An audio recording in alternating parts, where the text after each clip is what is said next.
might say, be careful who you listen to, because not everyone who sounds wise actually is. And so he kicks it off with this kind of interesting wisdom statement in verse 1. He says, as dead flies give perfume a bad smell, so a little folly outweighs wisdom and honor. Ew. That's kind of gross, right? Now, it's not exactly clear how the flies got into the oil or how the flies give the oil a bad smell. And so, one of the commentaries I read said that it's probably difficult for us to translate into English what the teacher is actually saying here. And in like many other passages, it helps us to kind of look at the original Hebrew and take a more literal interpretation. Even though it doesn't read as poetically, it helps us to get more at the deeper meaning. At first glance, we might assume that this is a statement that reads kind of like 1 Corinthians 15:33, where Paul said, do not be misled. Bad company corrupts good character. However, even though this is true, the teacher's proverbs here is a little bit more nuanced than that. The translation is a little stilted, but more literally, what the teacher has said is, as the flies of death emit a stinking odor, they pour forth scented oil, so a little folly outweighs wisdom and honor. I don't know if that's easier to understand or not.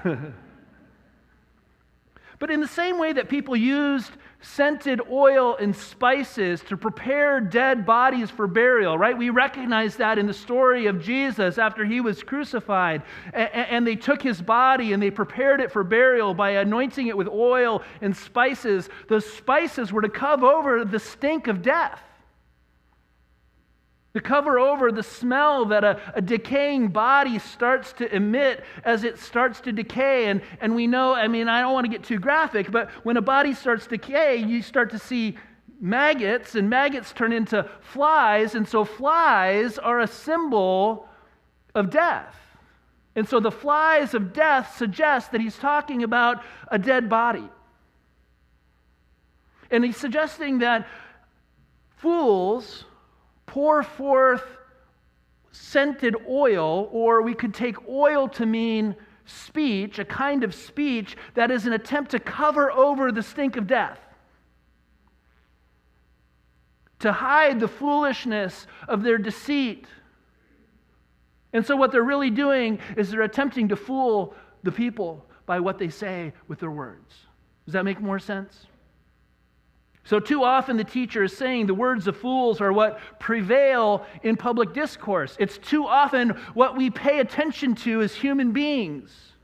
It's too often what people choose to prefer to listen to and to believe. The only place where this verb form appears apparently is in Proverbs 13:5, where the NIV again says, the righteous hate what is false, but the wicked make themselves a stench and bring shame on themselves. Or again, a more literal translation says, a wicked person emits a stinking odor and is put to shame.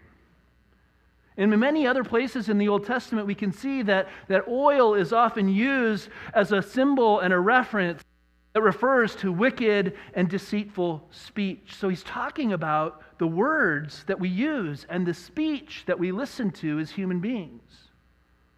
So in essence, the words of fools, the teacher is telling us, are foul-smelling words